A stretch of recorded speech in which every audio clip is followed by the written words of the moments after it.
La rentrée politique marquée par les journées d'été des Verts Europe Écologie à Nantes. Les deux mouvements doivent se rassembler dans la perspective de la prochaine présidentielle en 2012. Eva Joly semble faire l'unanimité. Une probable candidature écologiste qui ne gêne pas, semble-t-il, les alliés socialistes. Béatrice Gelot, Loïc Lemoigne. La famille écologiste, Verts et Europe Écologie, réunis pour une seule et même cause, la lutte contre l'installation d'un aéroport dans la région nantaise. L'unité, le temps d'une photo, car les dissensions sont loin d'avoir disparu, notamment sur le partenariat avec les socialistes pour 2012. Je sens que la famille écologiste veut un candidat.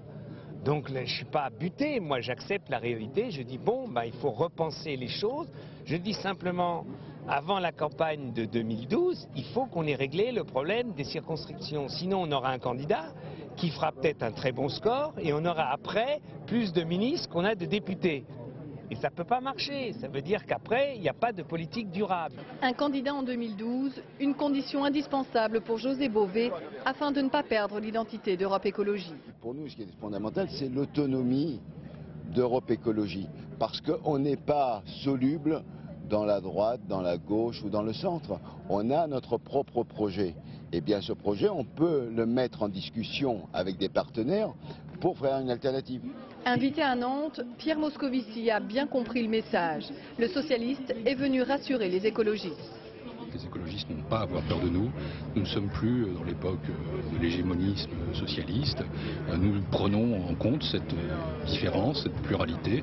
Nous ne sommes pas pareils, nous devons le dire, ni sur le fond ni sur la forme. Mais en même temps, nous nous rassemblerons. Pour l'instant, Eva Joly est la seule candidate déclarée pour la présidentielle. L'ex-juge d'instruction est plébiscitée par les militants. Elle a rallié les voix de presque tous les Verts historiques, dont Cécile Duflot. Et les primaires ne devraient être qu'une formalité. C'est un énorme challenge, mais c'est la façon de le vivre qui est importante. C'est-à-dire que je pense que si j'étais dans cette situation-là, je le vivrais comme une aventure, comme une aventure collective, quelque chose que je ferais avec les autres, avec Dany, Cécile, Yannick et tous les autres, et que c'est cette union-là qui fait la force.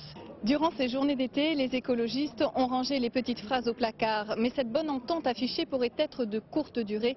Les querelles pourraient bien ressurgir lorsqu'il s'agira de savoir qui dirigera le nouveau grand rassemblement Europe Écologie après les assises de novembre.